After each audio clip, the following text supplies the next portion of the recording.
Good morning, ladies and gentlemen, and dear audience. On behalf of Conflict and Resilience Research Institute, it is my distinct pleasure to invite all of you for the 27th episode of the webinar and 11th on the series on Rohingya crisis. As a tradition, Conflict and Resilience Research Institute wishes to do the treaty recognition first. The Conflict and Resilience Research Institute, Canada, is located on the original lands of Anishinaabe, Cree, Oji-Cree, Dakota, and Dene peoples, and on the homeland of Métis Nation. We respect the treaties and that were made on these territories. We acknowledge the harms and mistakes of the past, and we dedicate ourselves to move forward in partnership with indigenous communities in the spirit of reconciliation and collaboration. And just to begin today's session, first off, we pay homage to martyrs of the Liberation War of Bangladesh today on the eve of its 50th years of celebration. We also pay respect to the members of the Indian Armed Forces who lost their lives during the liberation struggle of Bangladesh. This is the day 50 years ago, a new nation emerged from the ashes like a phoenix. Today, it is the fastest growing economy in South Asia that outperformed many others. Having said so, ladies and gentlemen, let me introduce our distinguished panelists today. And first off, we have Dr. Ronan Lee. Sir, if you may just acknowledge. And Dr. Ronan Lee is an Irish-Australian visiting scholar at Queen Mary University of London's School of Law and the International State Crime Initiative. His work focuses on Asian politics, genocide, hate speech, and migration.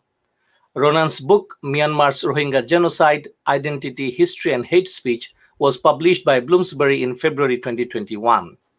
He was formerly a Queensland State Member of Parliament and served on the front bench as a parliamentary secretary in portfolios including Aboriginal and Torres Strait Islander Partnership, Justice, and Youth. Dr. Ronan's doctoral research involved conducting long-term fieldwork in Bangladesh, Myanmar, and Thailand between 2014 and 17.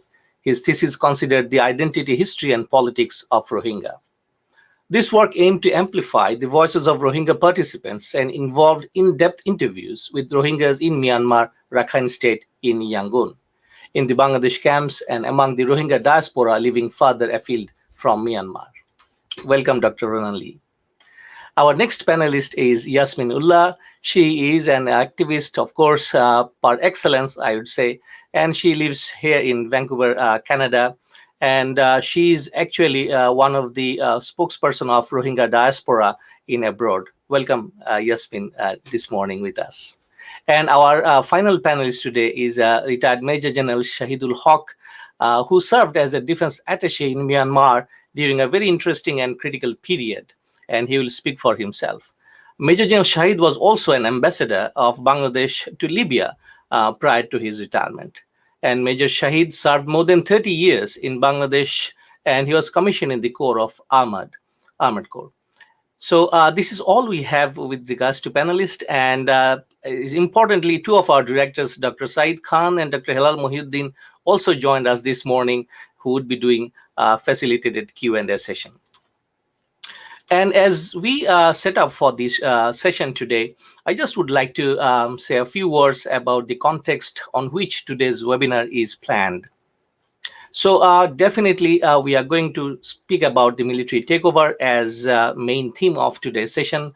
Nonetheless, it is February 1st when the Tatmadaw, or the Myanmar army, took over the power in Myanmar. And actually, that was the day when new session of parliament following the November election, and NLD's party won a landslide victory, and where we found that military-backed party did poorly. In our own country, Canada, CTV reported that Burma observers expressed puzzlement why military would have moved to upset the status quo, and especially in this part. One of the ways it is explained that possibly it is due to internal military politics, and this is what reflecting the dynamics of the coup internally and maintaining power within the military. And this is why we are going to request our panelist, General Shahid, to speak a few words on this point, what he thinks about military dynamics. Also, we'd like to talk about Suu Kyi question, because in one of the newspapers, it was mentioned that Suu Kyi commands a devotion amongst her followers. And of course, there are many religious and political reasons for her command over her people. But there is something Kenneth Wong, a lecturer in Burmese language in University of California, Berkeley, mentioned, and I quote him, Oza, that means she has a power over people. So definitely we are going to see how this military coup unfolds and what happens with regards to her release and with her fellow politicians. The third aspect we'd like to touch upon today in this webinar is this a change of a status quo? Well, if the military has taken over fully now, and what are their plans in terms of Rohingya repatriation?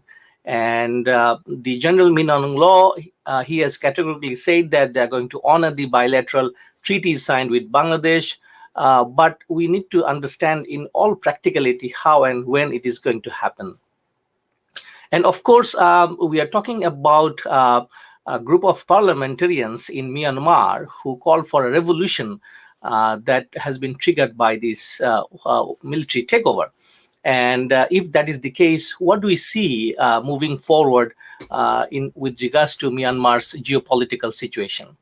So this is what I just wanted to share with you before I welcome Dr. Ronan Lee to take over the stage and continue his presentation. Dr. Ronan Lee, sir, floor is yours. Thanks very much. And can I just say I'm delighted to be joining you today. I'm delighted to be talking to a Canadian event. It's got to be acknowledged, Canada has been a world leader in terms of appropriately responding to crises in Myanmar over a number of years.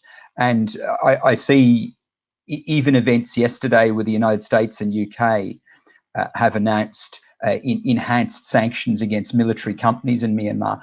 That brings the US and the UK into line with an approach that Canada had taken some time ago. Canada's also been supportive of the genocide case at the International Court of Justice. And that's another example that the UK and the US should now follow. And I think there's a couple of reasons for this. Obviously, you've got prominent political figures in Canada who've not only taken an interest, but shown, I think, great compassion for the Rohingya situation. I'm thinking of former Premier Bob Rae, but also national level political leaders have taken a genuine interest. And I think what's driven that is the activism of people like Yasmin and of the Rohingya community in and around Toronto. They've been incredibly vocal over many years, and they've framed their activism. I met with when I was researching the book. I spoke with folk in Toronto, and I've got family connections through my partner's side with Toronto. She's Canadian, and so I was very keen to talk to Rohingya in Canada. And it was really clear that they were engaging very broadly and very sensibly and smartly with Canada politics, and we saw that paying off with the quick response from Trudeau in 2017 to the crisis then, and we've seen it since then as well. So I think I do want to acknowledge the work that Canada's done. Always more to be done, and always more they can do.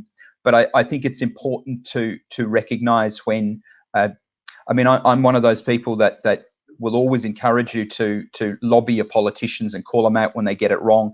But I think you've got to encourage them along the way as well. And when they're doing the right thing, we should acknowledge that too. And so I'm, as a result, very, very pleased to be with you today. I want to also acknowledge other events this week. There's been a very serious fire in the Balakali camp in Bangladesh. There are, I mean, upwards of 50,000 people now displaced. There's significant loss of life. There's children still missing, which is very concerning. And I'm sure we'll talk about this later. There's some suggestion that the securitization of those camps, and they're camps for refugees, they're not camps for people who've committed a crime or broken the law. These are civilian camps housing people who have been genocidally deported from Myanmar.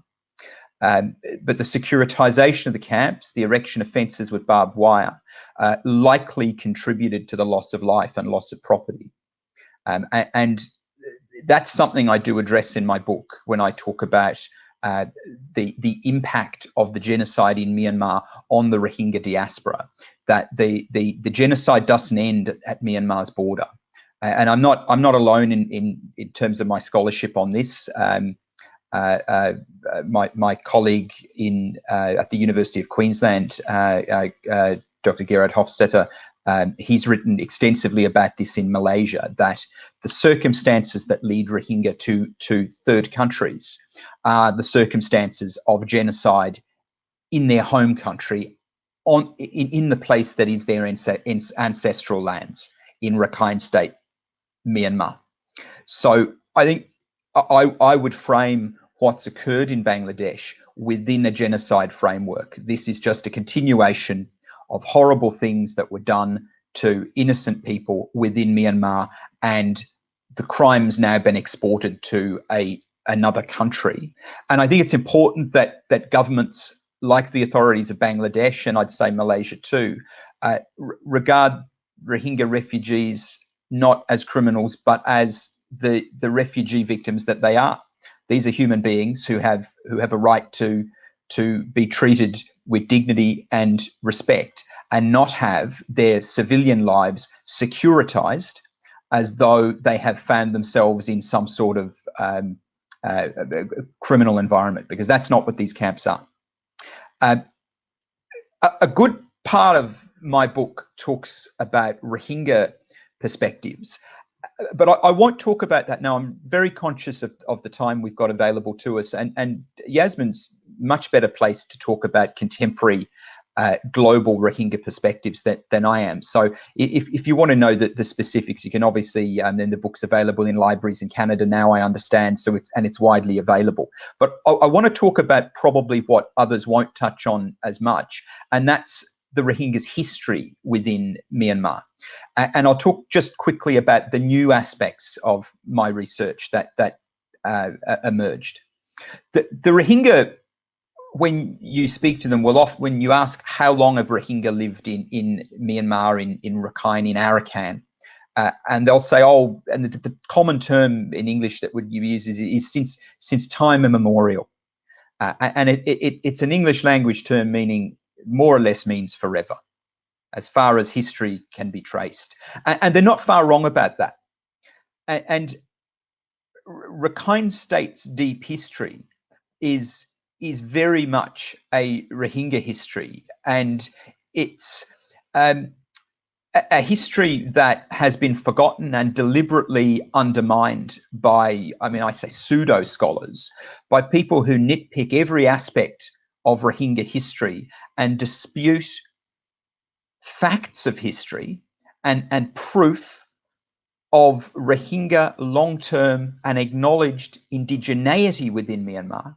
And they do it as a means of undermining a contemporary political claim, a contemporary rights claim on the part of the modern Rohingya community. Rohingya will often refer to Francis Buchanan. He was a British, he was a Scottish, he was a medical doctor, he was a geographer, he was multi-skilled, he was a zoologist. He provided significant data for the East India Company. So he was an employee not of the British Crown, but of the East India Company. And they'll often refer to Buchanan as providing the first existing evidence of the word Rohingya being used in reference to an indigenous group within Arakan Burma, Myanmar. And Buchanan's work has been, I think, unfairly undermined amid a claim that he made a fleeting or passing reference to Rohingya and didn't refer to them subsequent. And that's not true. And this is a key element of the new research that you'll find in my book. What you'll find is that Buchanan, firstly, should be understood for what he was. He was a key intelligence gatherer for the East India Company.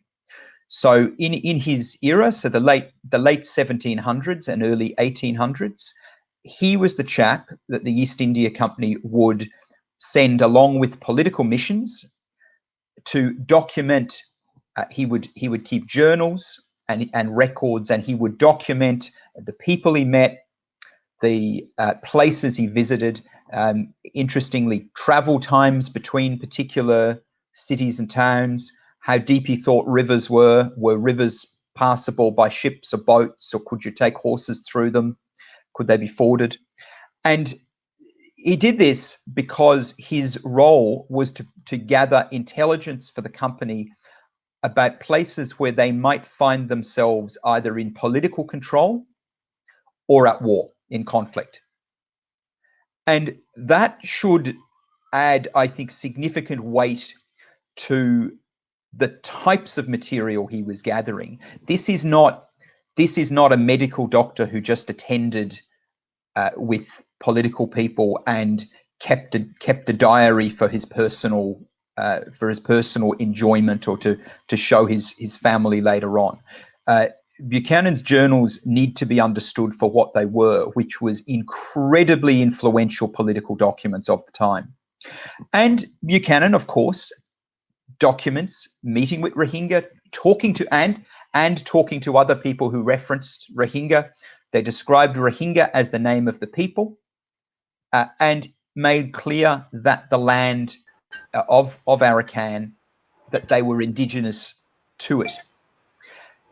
That wasn't his only mention of Rohingya. Buchanan completed his mission, and he went away and he spent some years considering what he'd seen. And he published in Asiatic Researches, a journal that's still available online. You can still access it as a scholarly journal. Now, a reflection of its time in terms of its scholarship and its heavy colonial focus, and it's very keen. It's very much a British look at the world. But the key point here is that Buchanan, having had years to consider what he'd learned during his trip to Burma in 1795, he did accompany Michael Symes on the first East India Company official mission to the Burmese court in 1795. Having considered that for some years, he was then prepared to put his name to published documents, reiterating his claim that Rohingya was an indigenous group to Arakan in this new place, which was Burma, that was now sharing a disputed border with the East India Company, and the disputed border was in and around the Naf River at that time. So I think that's important to acknowledge. And a point I make in my book is that this is not the last discovery of this nature that we'll find. This is not something that was hidden. It was simply a matter of I had the time and the inclination to go through Buchanan's unpublished material and place that alongside his published material. But I won't be the last person to do that. You know, the next group of people that look at this, some of these records are available in the British Library. Sadly, you know, these are 10,000 miles away from Rakhine State.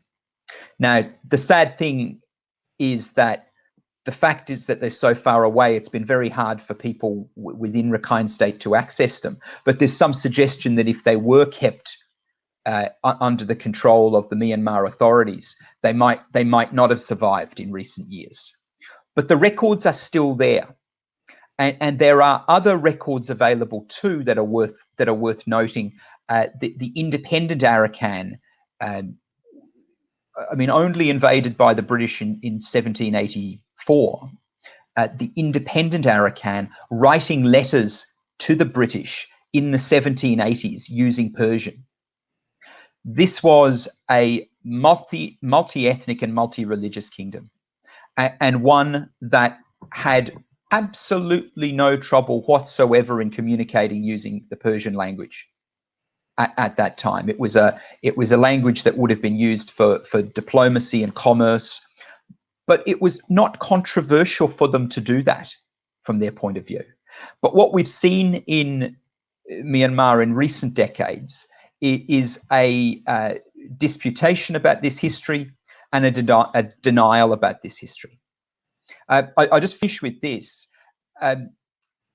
It's often a surprise to some people in Myanmar when they hear about the Rohingyas' uncontroversial and fully acknowledged citizenship during the late 40s and 50s and early 1960s.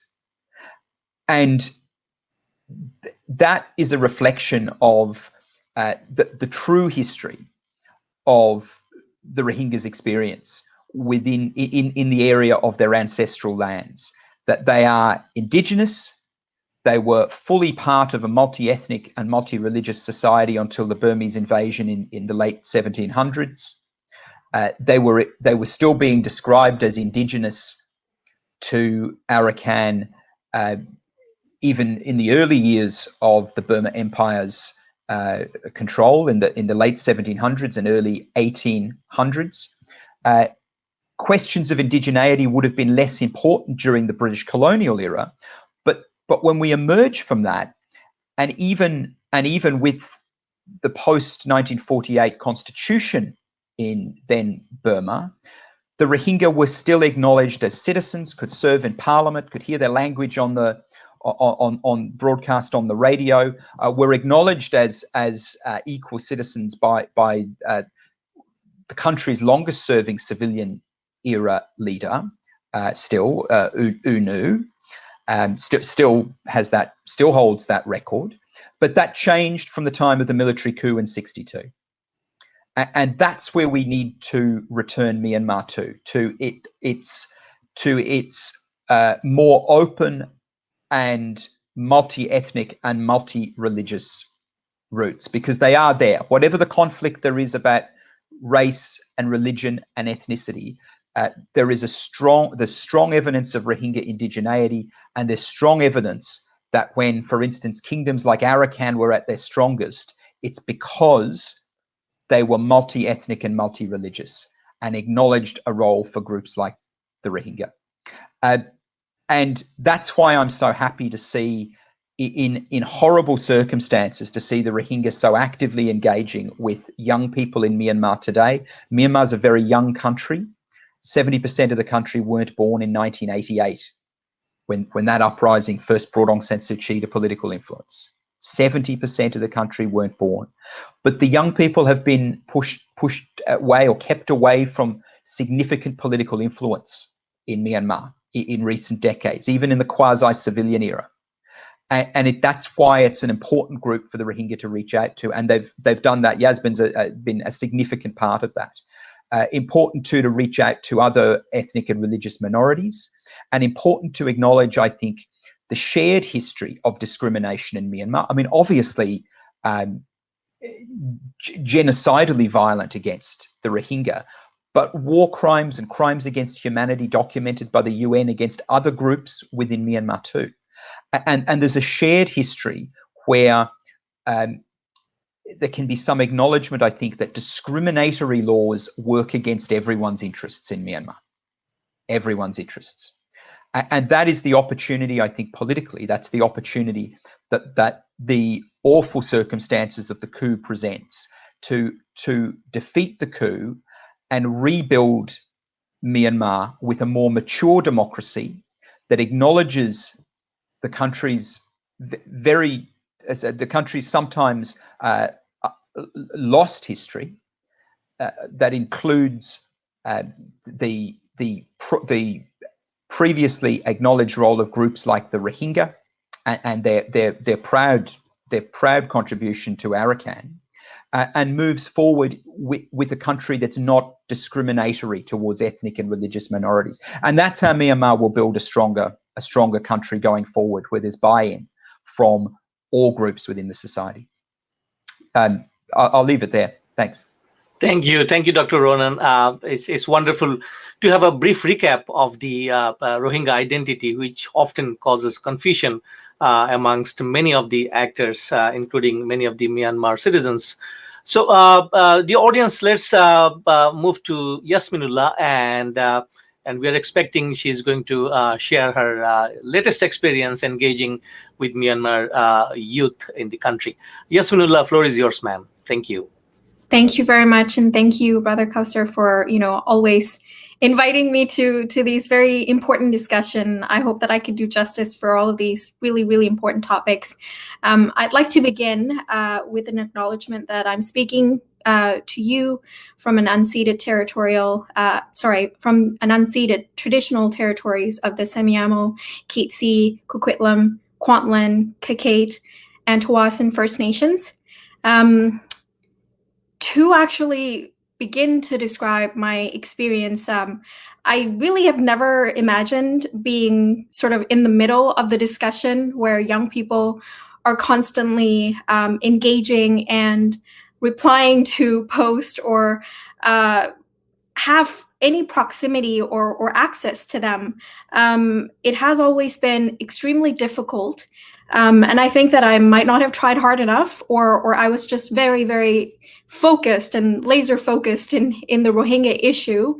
But I realized, just because I've only been working on the Rohingya issue for the past 3 years, I realized that in the last year or so that the problem that we're facing cannot really be solved in the international arena, and it has to be solved from within the domestic landscape. And that means that we would have to sort of reach out and have, it is a burden to actually have to reach out to people who might not believe that we exist.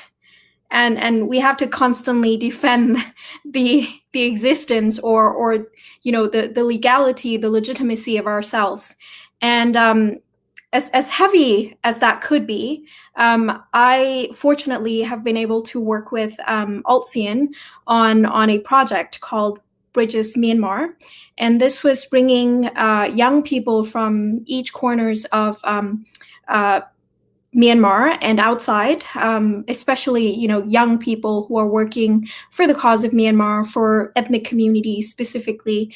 And without having been able to do that, I don't think that I would be as optimistic or as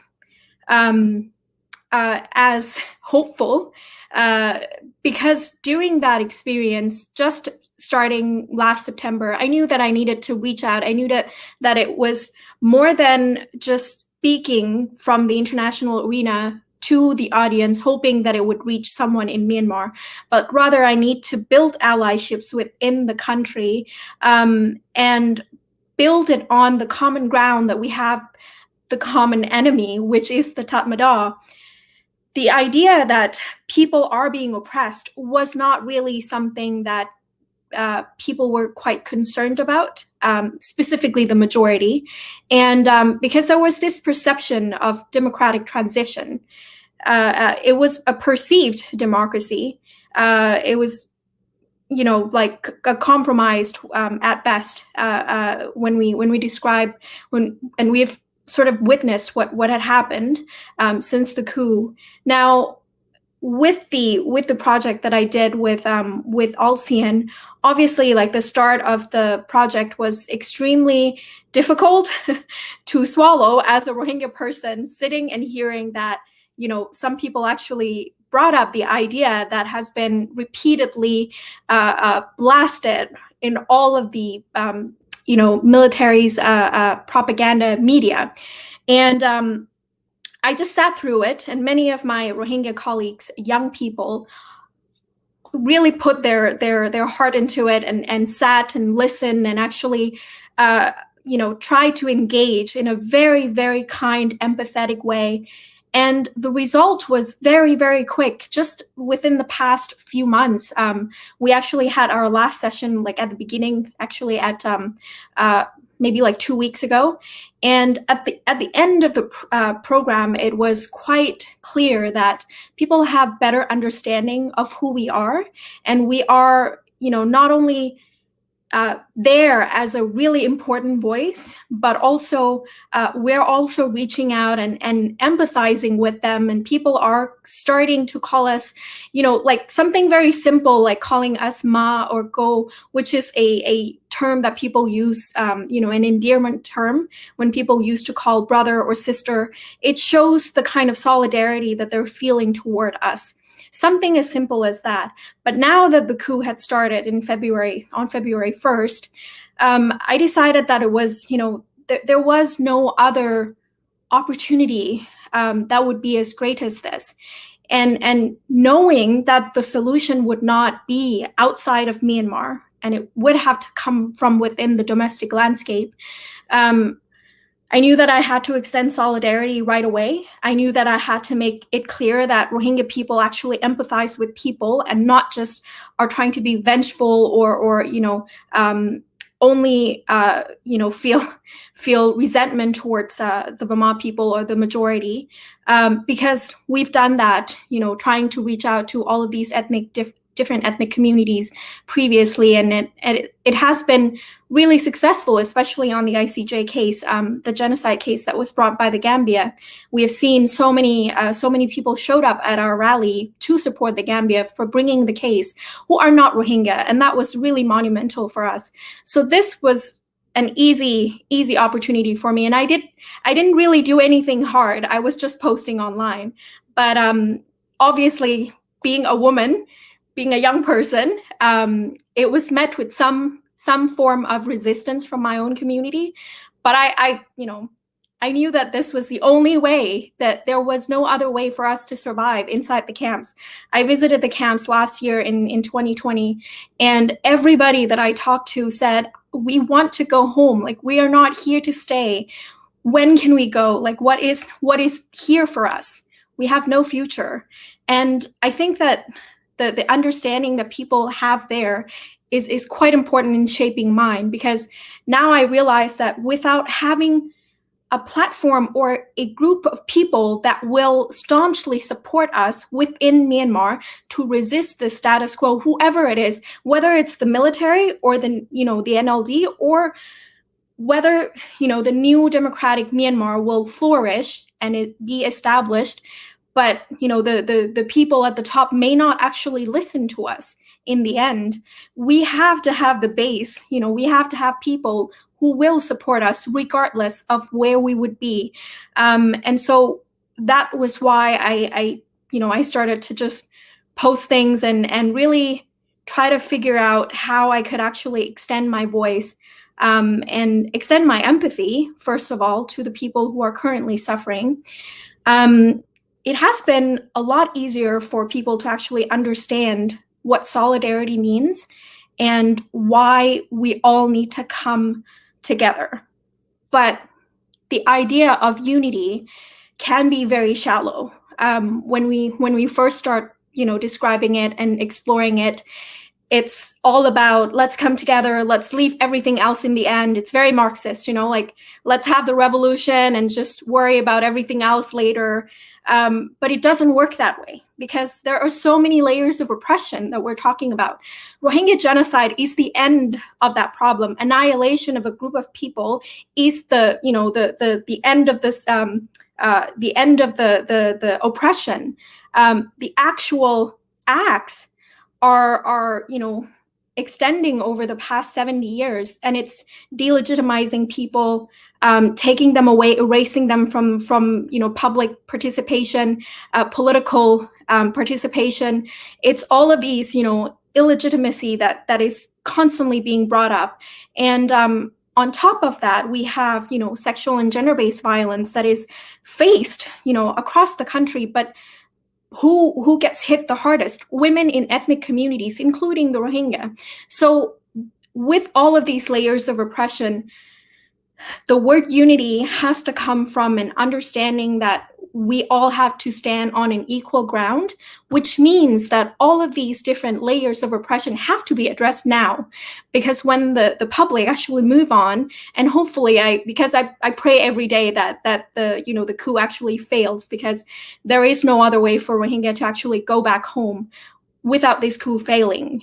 We cannot trust the Tatmadaw. General Min Aung Hlaing was the one who actually masterminded the genocide in 2017, genocidal acts. So the only hope we have is that this coup will fail, and that the Burma people or the young people within Myanmar will resist with us, will actually ask questions when the CRPH or the new political institution will emerge. And they might not pay the same attention to us like they do now, to actually constantly ask them, hey, what about the Rohingya? I've never heard about them for some time. And this is why I'm trying to, constantly post on Twitter. I know that it's extremely, it's kind of questionable what I'm trying to do, but I think that the only way that I have to access these young people are through Twitter and other social media, which is an amazing thing about technological advancement. But I know that it's not substituting the actual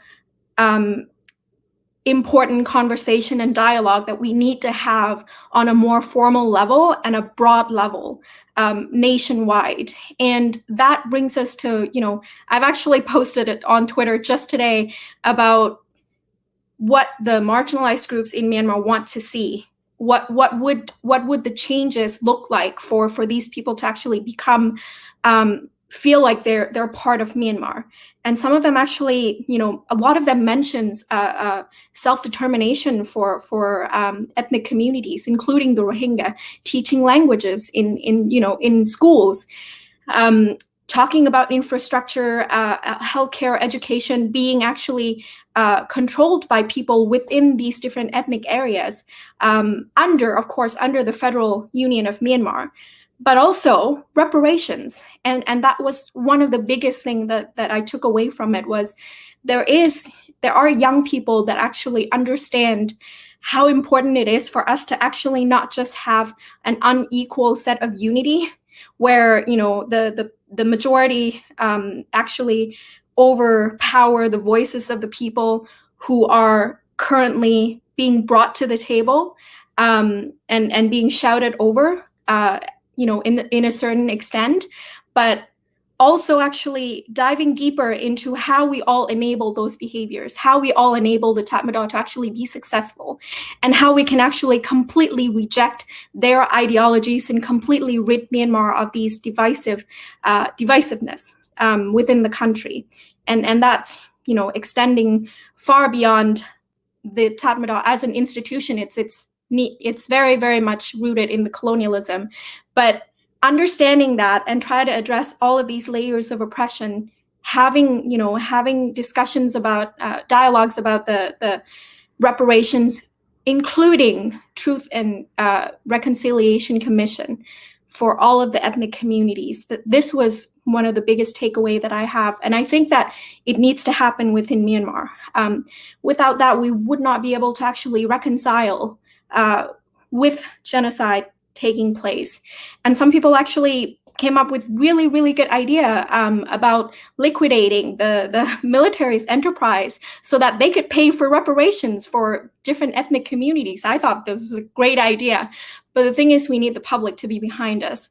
And I think that we can get there so long as the international community holds up its, their end of the bargain, and actually support people who are currently working tirelessly on the ground to create this conversation, to create this space, to actually, push out the military, not just physically, but ideologically.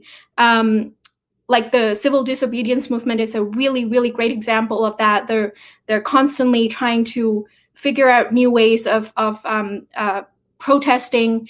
They're just on silent strike right now, where all of the businesses are closed, so that it sends the message to the military that they cannot really force people, and the towns, the cities are all actually, under the civilians' control. And the important part that I want to highlight before I leave the discussion for later is that the civil disobedience movement is actually largely led by women's leadership. And these are really, really monumental time within the history of Myanmar, because if you see all of the ethnic nationalities, the representatives, or the Burma people, the politicians, most of them are men.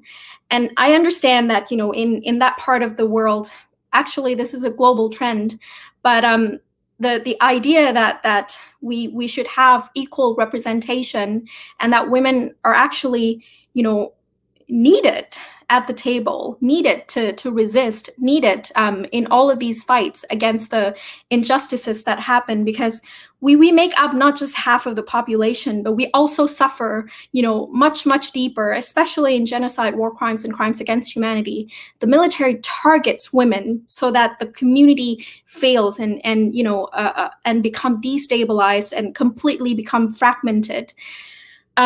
So this is a really, really important moment to actually watch, and I'm so hopeful that a lot of these women are people that I've already known for some time, and already reached out, and they have really good grasp of who Rohingya are, and always they're trying to bring us into the discussion that they always have with people. And now it's more welcomed when we're talking about the Rohingya issue, whereas before they used to receive hate and a lot of comments from people around them.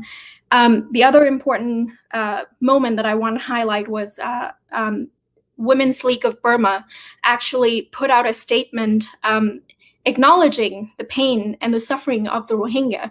It is extremely important because this is a group of people who've been doing the work of defending human rights for the past, since 2012. And they're now including the language of the Rohingya. And I'm hoping that, in the future that we'd be able to actually work together at some level, and that Rohingya would be part of the Women's League of Burma at some point. So I will leave it there. Thank you very much. Thank you, Yasmin. It is so encouraging and so inspiring to listen to the evolving, coalition and what she spoke about, the unity, quote unquote, which is so important in terms of repatriation of Rohingyas. So, ladies and gentlemen, now let's move to our last panelist today.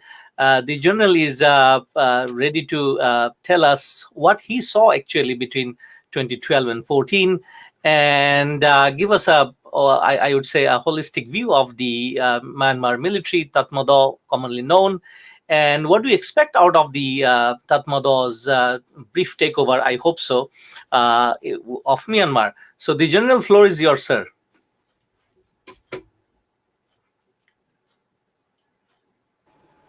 Thank you very much, Dr. Kausar. Good evening from Bangladesh. I'm sorry, but there is some problem with the internet outages in Dhaka. I don't know, it's mysterious. It never happened. For the last 2 days it's happening. Anyway, I'll try my brief very shortly. Number one is that I myself was surprised on first in the morning, early morning. I was woken by a journalist friend of mine. He told me that, sir, you are sleeping, but something is going on in Yangon. Get up and watch the TV. When I opened the television, I was quite surprised to see what is happening there. Because for the previous 2 days, I was more or less comfortable that, okay, there is some patch up between generals and Aung San Suu Kyi. So things are going to go as planned. But this was totally, sudden, but I'll not say that's surprising. But why now? That was one of my questions, which I asked myself. Why now? When military had everything in their way, like they have businesses, they have privileges, they have got very, pressure. They can call the shots in the government. You name it, everything was going in their way. But why now? Well, when I was studying these things, I could find out 4 reasons for sudden taking over of the government by the military. One of them is that and this is the most important, that Senior General Min Aung Hlaing is going to retirement on 1st June 2021. That means hardly 5 months, 2 to 3 months left. So, but usually there is a tradition in Myanmar military that whenever any general, senior persons or a general is retiring, they have got a second birthing in some form. Like Min Aung Hlaing wanted to become president for the last, he has already given the feelers that he is going to become president. But this is where actually the whole issue with the Aung San Suu Kyi, that she is not agreeing to this particular proposal from Min Aung Hlaing, that she is not going to give him the birthing of presidency to Min Aung Hlaing. This is number one reason, which I found that most probably this is also this could be the reason.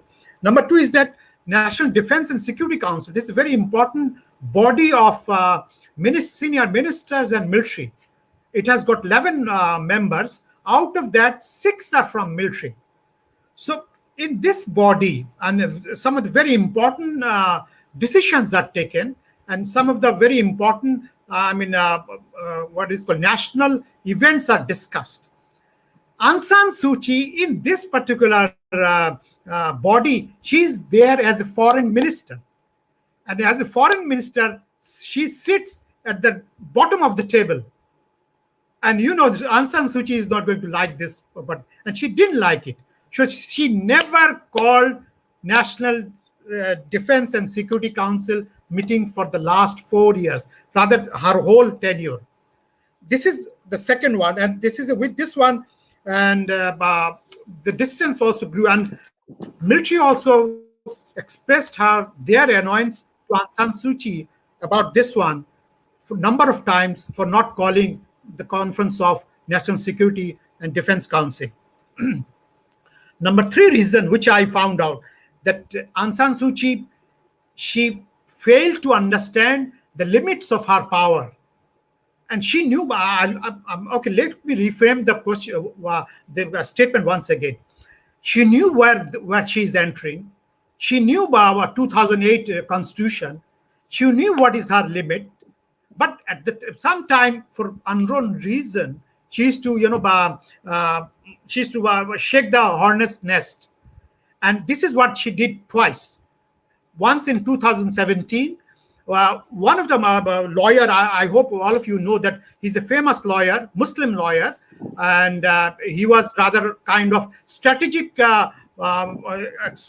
strategic planner of NLD. He was gunned down in front of Yangon International Airport, and it is in the broad daylight, in front of hundreds of people, and also visible distance from their military office, military intelligence office. Nobody did anything. Even Aung San Suu Kyi, she spoke about this incident after a number of weeks. So this is another ironic story of this whole episode. So what she was doing through him, there was a proposal in 2017 that NLD will float a proposal to curtail the power of military generals in the politics, especially in the constitution. This was discussed, widely discussed in Myanmar. So, but somehow the other way, after the murder of this the lawyer, it didn't progress. But again in 2020, in the month of March last year, Aung San Suu Kyi again tried to amend the constitution. There she was proposing the military reserve seat for them 5% instead of 25%. And this has also created a huge commotion in the military. And lastly, another one very important, which I think is that just before forming the government, Aung San Suu Kyi, she announced that she is going to form a coalition government with the help of other ethnic parties from the different ethnic states. Though, excuse me, though she doesn't need a coalition government, but she wanted to government of comprising all the ethnic group for a better. She wanted to do this Panglong conference, third Panglong conference, which all of you know that it was done by her father in 1948, but he was killed, so it didn't progress. So these are the 4 reasons why military has done this one. But one thing I must say, that what was the reaction of the military? What was the reaction of the Myanmar people? That's the very important thing, which military failed to understand or failed to recognize. There are certain things that world has progressed. For the last 10 years, since since 2010, it has progressed very well, and Myanmar people have also progressed very well. And Myanmar youth has become more vibrant, more independent, and they are very, very, very happening. There are a lot of excellent youths who are doing different things, different way, and internationally also they have made their presence felt. Military, what he have that they thought they didn't do initially anything. They just allowed, I repeat the word, they allowed this protest to go on. They thought that it will be after, since they called the youth as a selfie generation. They thought that it will go off after a few days. Because when the reality will bite, youth will go back to their own selfies and internet browsing, other things.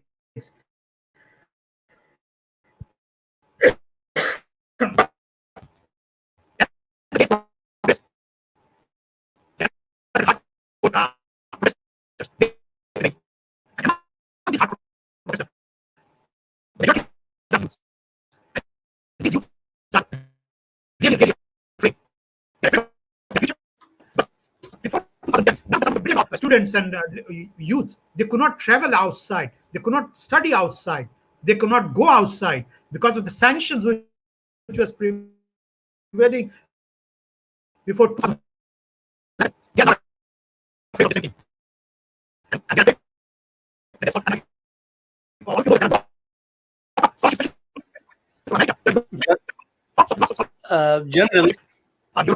General, your voice is breaking out.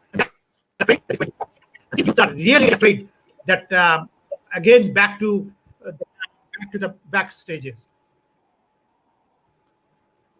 Hello. So you're fine now, but your voice is breaking up. Would you like to? Yeah, go ahead, sir. Oh, okay. Right. So this is the thing which military failed to adapt.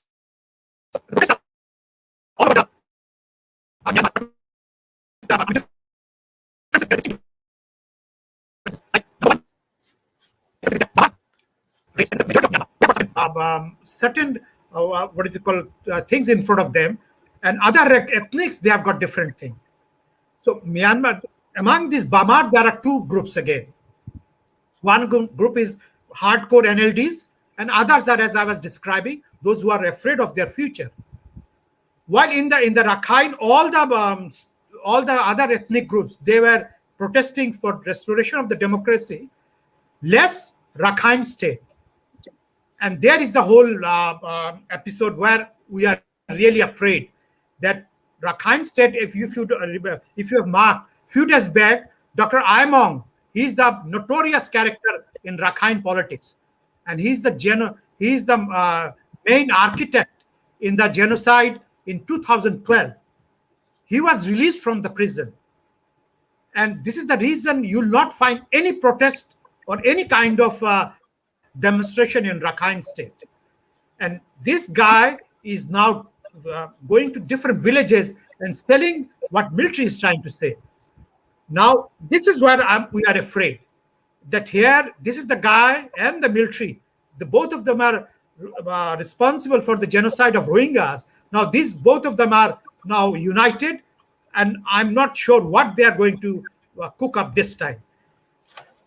Having said this one, now let's come to what is the reaction of the international players. That's a very important thing. First, I'll start with the West. West, in the sense, I'll take, when I talked about the West, it is the Americans and European Unions. And this is a very unfortunate, their response is bizarre, and I'll say hypocritical. Bizarre in the sense, initially they were only concerned about the welfare of Aung San Suu Kyi. They were not concerned about the welfare of the Myanmar people. If you have marked, initially they were all calling for the release of Aung San Suu Kyi. But when the criticism was there, and when they saw the placard and other ethnic groups, then they started the narratives of restoration of the democracy. And this is another very, very, very important, which I'll tell in my conclusion also, that, I mean, the way how Myanmar, how the West and American, they see Myanmar, that's the very important thing. They see Myanmar through the eyes of Aung San Suu Kyi. That's disgraceful. They West and EU, they never saw Myanmar as a Myanmar. They are the people. Aung San Suu Kyi is not the main thing. That's the disgraceful part of this whole reaction after the coup. Number one. Number two is reaction of the China. Reaction of the China, as understandable, they have got billions of dollars of business. And they have got a very, very important link road. It is called Myanmar-China Economic Corridor. And this is it is costing around $60 billion. And this corridor is, and this is, by the way, China got this corridor when Aung San Suu Kyi was in the power, not in the military. But tragedy is that now, Chinese are very in a fix. They are not. They know that the military doesn't believe them. Myanmar military doesn't believe them. Whereas they had the advantage when Aung San Suu Kyi was there, and their reaction was the most important thing in there. But ironically, if you see, it is the Chinese factories, 32 factories, which were burned in Yangon. Though just within that area, there are Japanese factories are there. And there is a big Tilwa EPZ is located just ahead of this road. So this equation is also very clumsy, and it's very unfortunate that we are going through this coup is being seen through geopolitical dimension than actually the restoration of the democracy. While Russia, China, Russia, Japanese, India, and Australia, they have got similar reaction to this coup. And now comes to the Bangladesh. Bangladesh, our reaction is understandable. You see, we are the frontline state, and we know this. We have got the big issue with them is the Rohingya issue. And neither we go this way, neither we go on the other way. We are trying to balance it out. This is a very big crisis in Bangladesh. At this moment, I can tell you that Bangladesh, people who matters in Bangladesh, they are yet to find out how to go about this whole situation. That's the reaction of Bangladesh at this moment. Now let's come to the sanction part of it. As usual, so far the sanction imposed by EU, USA, Australia, and New Zealand. These are all, I can tell you in clear terms, these are all eyewash. Because none of these sanctions, they are giving sanctions on the military personnel who doesn't have any effect on or any impact on the economy of this rather moving dollars or monies here and there. They are imposing on these military persons who doesn't have any impact on this economy, or the forcing the journals. Yesterday, American government has imposed two very important sanctions. One is Myanmar Economic Holding, and another is Myanmar Economic Council. These are very two important entities in the Myanmar militaries. Americans have imposed the sanction, though, but when I started reading this whole one, they have stopped them doing business with Americans. But it will also not have any impact on the pressurizing the journals to go for the alternative, because West has actually failed to follow the money. I repeat, you have to follow the money. All the money which is followed, which is being serviced, or which has kept Myanmar afloat for the last 60 years, not through Americans, not through EU. It is through Singapore. It is through some of the ASEAN countries. Yes, Chinese have got a big interest, as I was saying yesterday. But when it comes for moving the money and dollars, it is the Singapore. But have you ever seen any Singapore giving any sanctions or anything? None. And I can assure you, Singapore will never impose any sanctions on Myanmar, because they are getting billions of dollars through Myanmar. Now let's come to the my kind of I mean, at the end of my this talk is that that is the one. What is the ultimate assessment of this whole situation? My assessment, and I reckon that Myanmar military will take 1 year. They're not going to budge, and it will not affect. I can assure you, I know Myanmar military and Min Aung Hlaing very well. And most of the Myanmar military officers are highly nationalistic, stubborn, and very ambitious.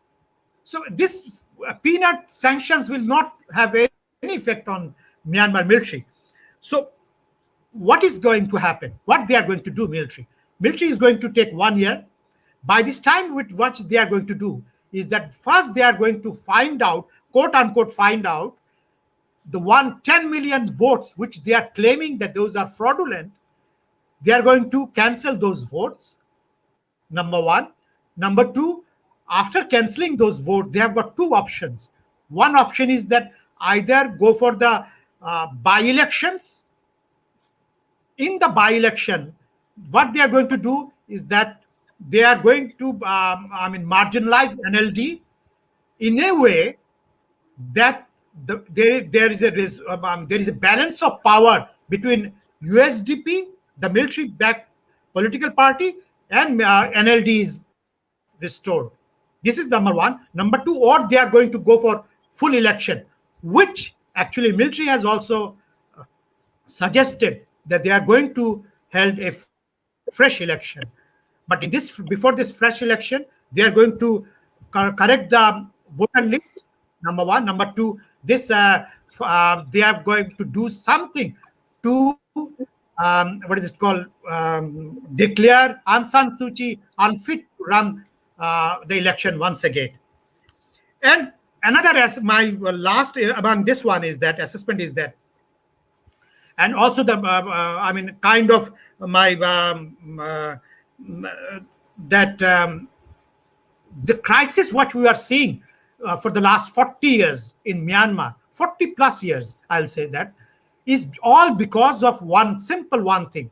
And you can also try, you can also see that, you can also study the same thing. I can name you a number of dozens of rules, regulation, and laws which are enacted in Myanmar just to block Aung San Suu Kyi to become president, or she becomes a powerful woman or powerful leader. Dozens, including in the constitution. So I'll request, please look at Myanmar not through the eyes of or through Aung San Suu Kyi. Look at Myanmar as a Myanmarese people who need your help. They don't need, it's disgraceful to see a population of 50 million through eyes and ears of a single person. And finally, what is in the future?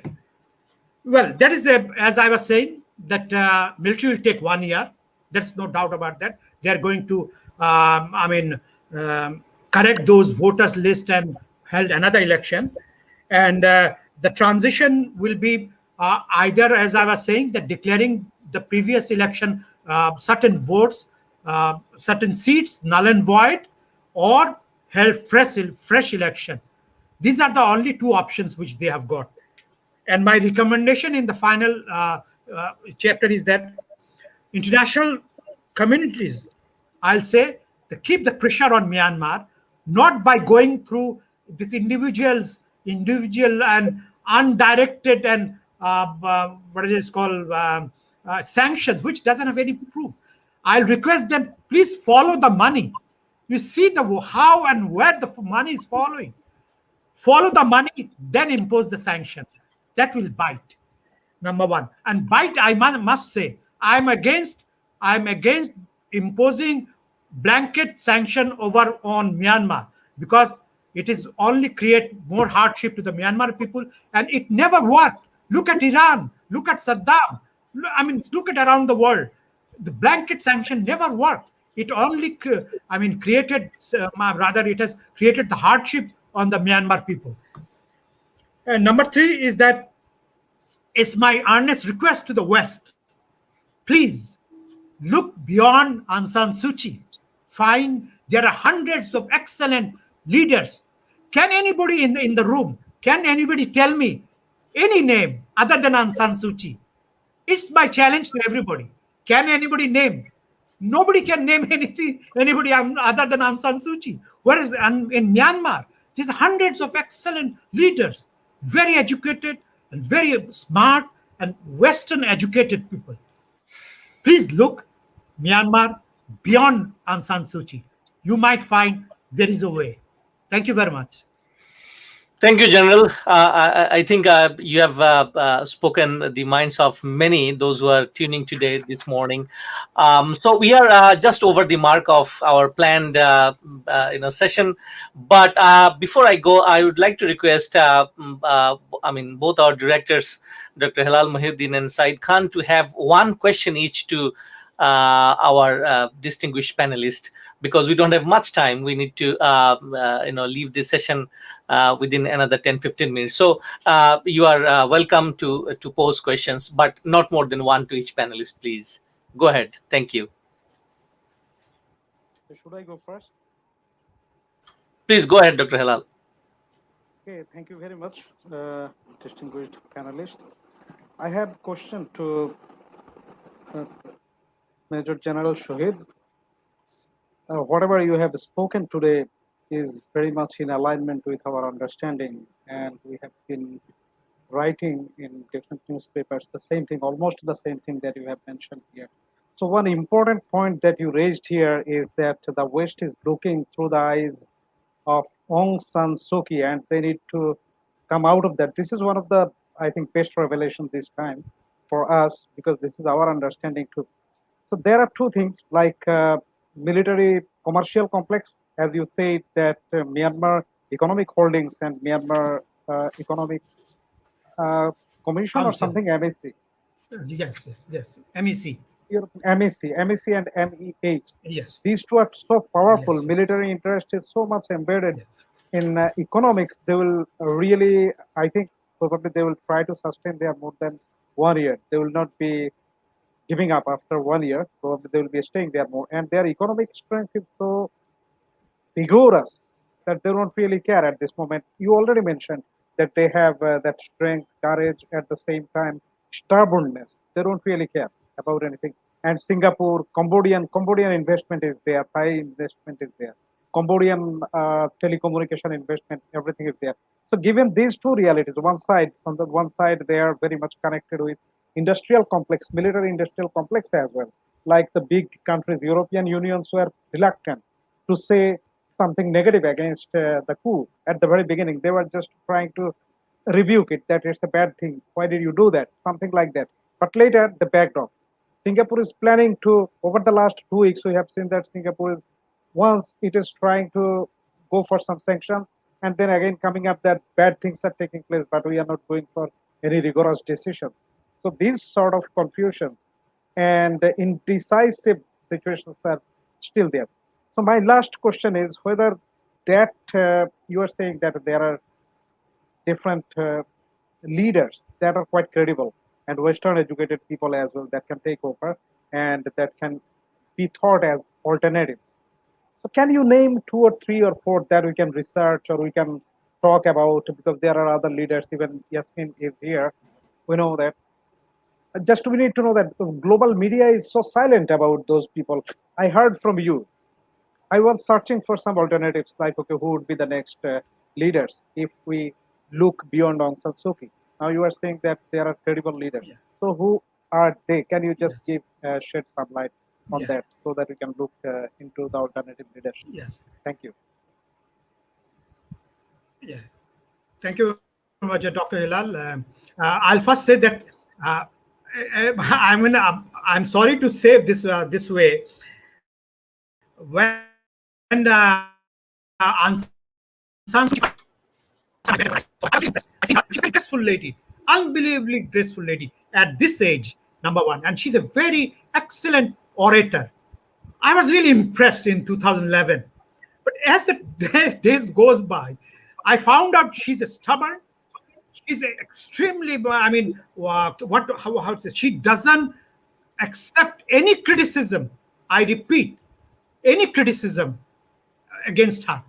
And number 3, all her executive in her party in executive, most of them are over 70 years old.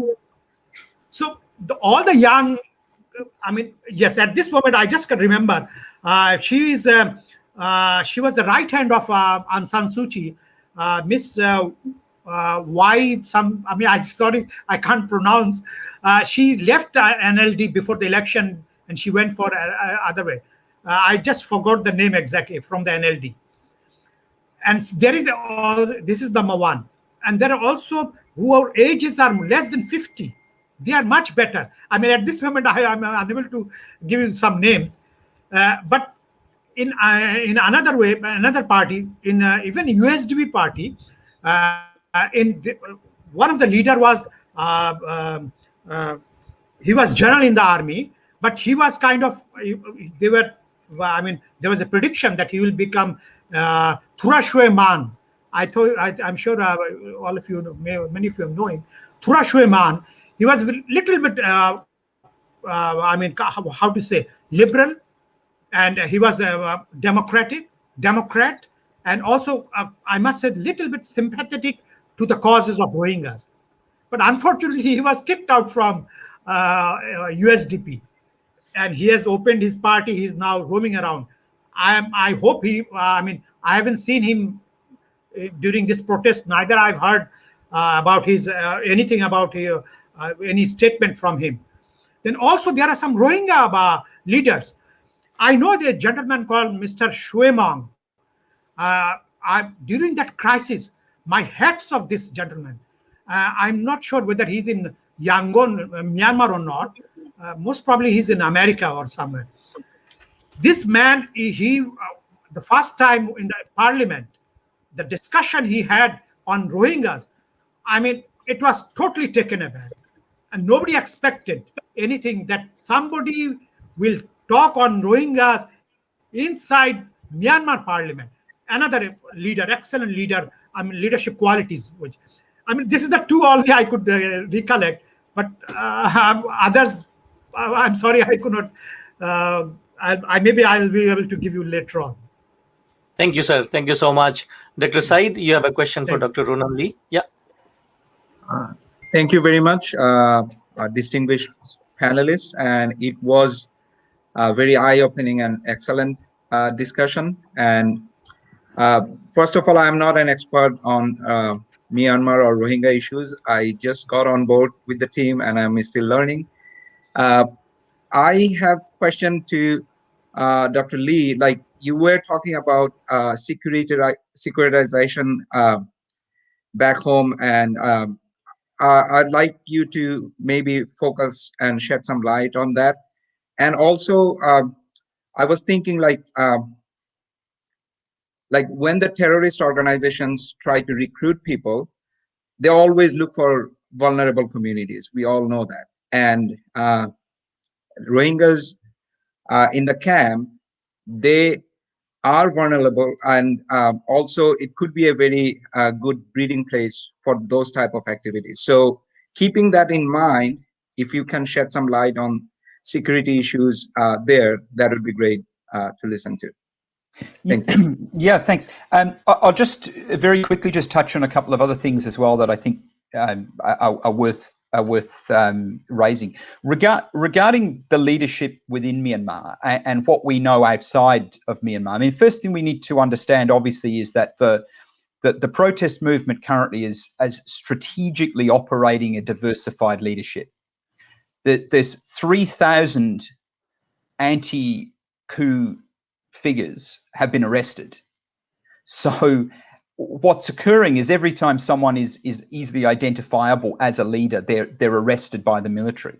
So part of the West's failure to understand who's the figurehead within the movement right now, that's a strategic decision on the part of the protest movement not to identify one single person or to vest significant influence with one particular person, because they need to have a diversified leadership, and that's why they're being successful at the moment.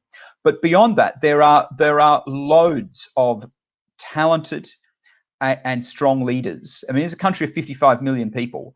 You don't put together a protest movement that's been able to hold off a military like Myanmar's for 2 months if you don't have smart, talented leaders among your ranks. So I'm not worried about the future leadership of Myanmar. There's plenty of talent that will be available.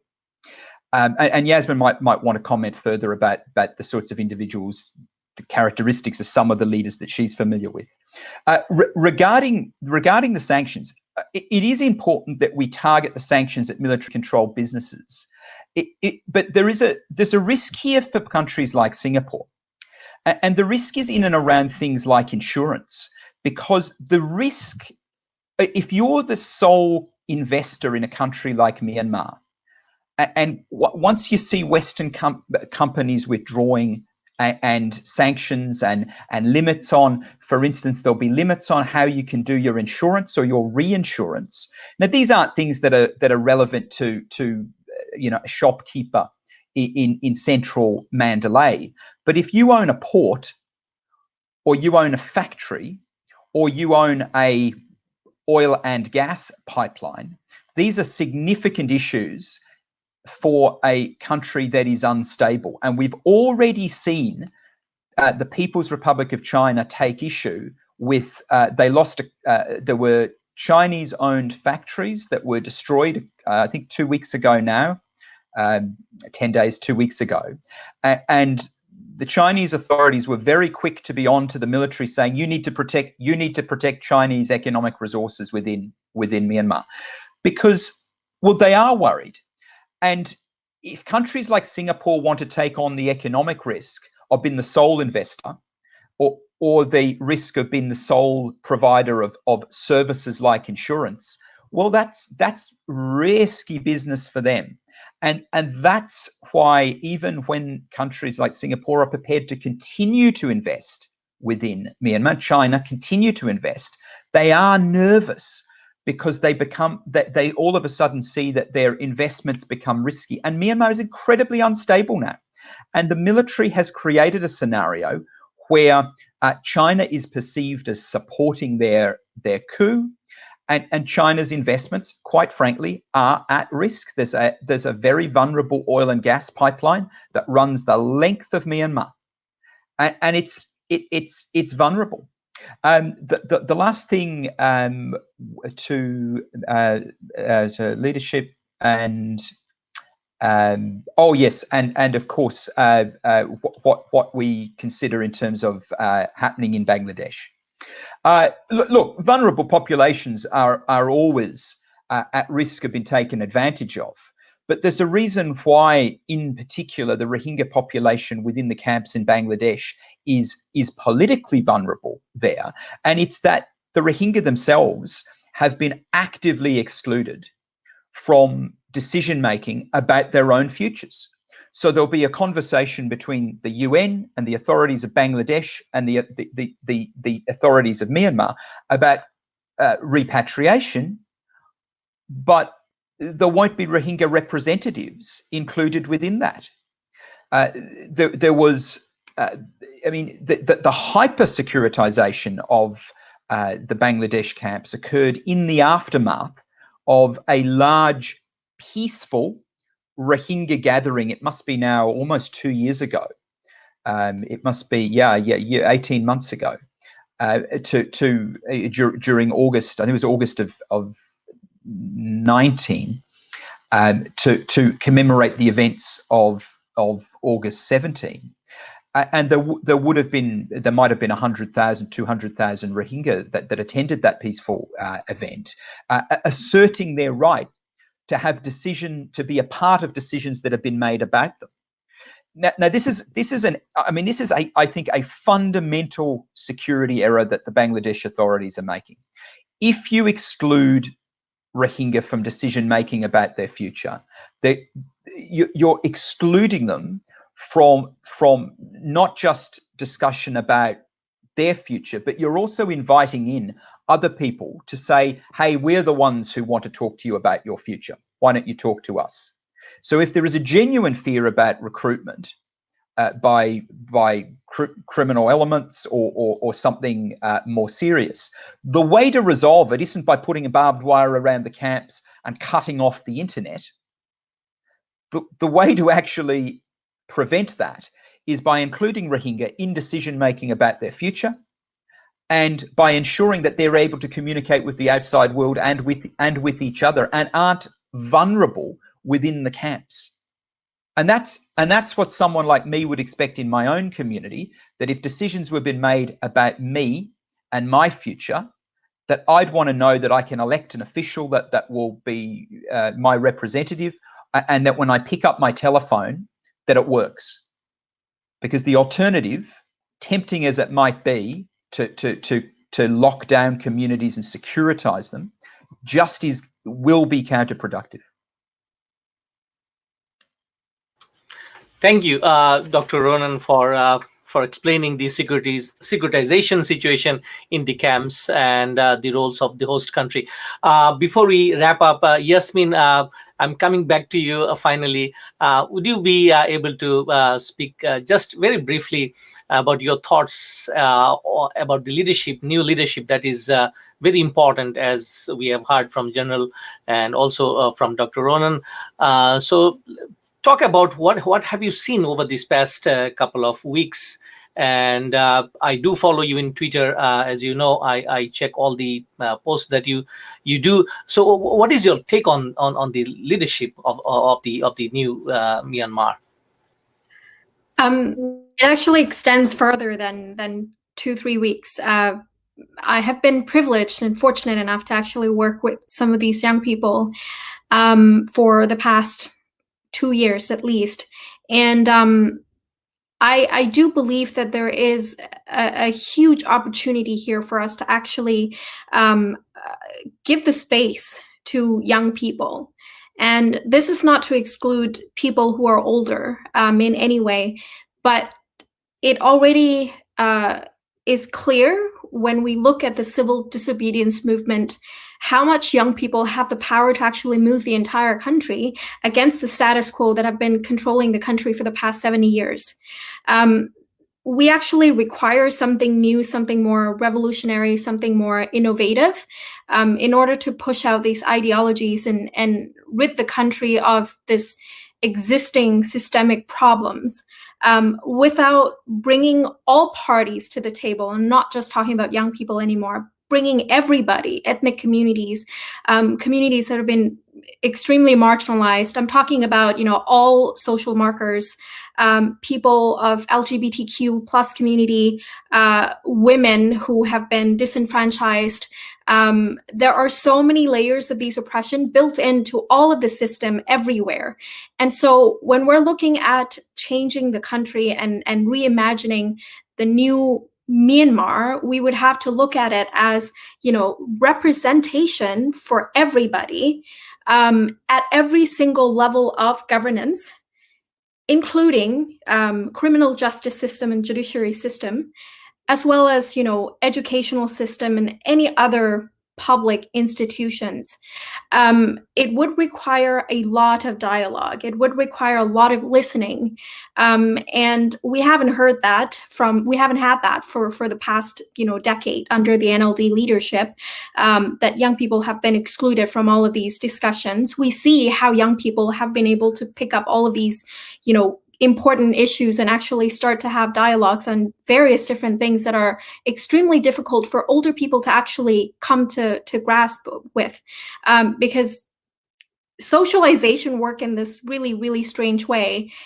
When someone is really, really set in their own, worldview, and oppression is internalized, right? Extremely internalized in the way that sometimes people who are older just tend to not be able to get out of that, sphere of oppression.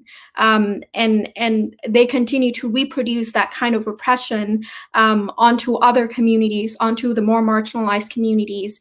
And so, trying to bring everyone to the table and actually giving people the voices would be important. Now, there are so many leaders from the civil disobedience movement who actually can, truly lead the country. They've already shown enough leadership. There are so many, activists, human rights defenders. These are the people that need to be, in the parliament. These are the people who actually should be legislating, or passing bills and creating them. These are the people, who work in different marginalized communities and are from, some of those communities themselves. These are the people that need to, to be lifted up and supported, empowered, and actually push forward for them to actually take up the space. We've had enough of patriarchal, sexist, and very, very classist society within Myanmar, with all of these ethnic, racial divide. I think it's time for us to pass the baton to younger people to actually represent themselves and, the rest of Myanmar, hoping that we could actually become a country that democracy flourishes out of it, and truly it is a place that is peaceful and just for all, not just for one specific group of people. Thank you very much, Yasmin, for a very inspiring conclusion. So, ladies and gentlemen, and dear audience, those who are with us for last 1 hour and 30 minutes to be precise, thank you so much for your interest. And in a given time, I was looking at the live session. We had more than 30 people tuned in, listening your discussions. And all the credit goes to the distinguished panelists, those who have spoken from their experiences. If I would like to wrap up our discussion by just touching a few of the interesting points that the panelists brought up.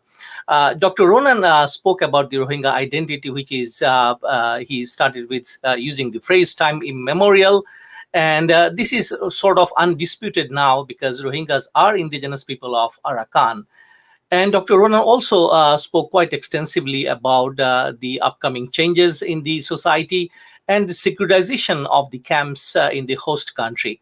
And Yasmin spoke about the young people that she always works with, and she is working on ASEAN project. We'd be more interested to know about the project from our side, maybe in the future. And she spoke about the building bridge and empathy. And she particularly mentioned, which I liked very much this morning, that she said solution lies within Myanmar. And whether from the West we do our best and from the East we expect other actors to do their best, but actually the whole issue lies within Myanmar from where the solution should come. The general said quite interesting 4 reasons for the coup d'etat that we had been looking for, that why at this time the military coup had happened. And of course, he talked about the alternate leadership. And he particularly said that we and in the Western side of the hemisphere, we should stop looking at Myanmar through the eyes of Aung San Suu Kyi. So, ladies and gentlemen, and the audience, in the conclusion, I'd like to thank all of the panelists for their time and energy today to engage with us with regards to Myanmar and Rohingya crisis. As a military student in the past, I would also like to say that the center of gravity, as the theoretician General Clausewitz mentioned, and I do strongly believe the center of gravity is Myanmar people, and where all the necessary sources and powers must come from. And this is not about the older generation of NLDs and other things. It is the Gen Z, the Generation Z, who are in the forefront of the activism and protest against the Myanmar. And of course, before I end up today's session, I always wonder what is happening with Myanmar diaspora in the West. We don't hear much about them. And I just, through this session, would like to invite them to come forward and join us in sessions like this, because we'd also like to know from the majority perspective, what do you see the future of Myanmar and the associated Rohingya crisis? So at the end, once again, thank you very much for being with us. And Dr. Ronan Lee, Yasmin, Ullah, and General Shahid from Bangladesh. Stay well and stay happy and stay safe. Goodbye. Thank you. Thank you very much. Thank you.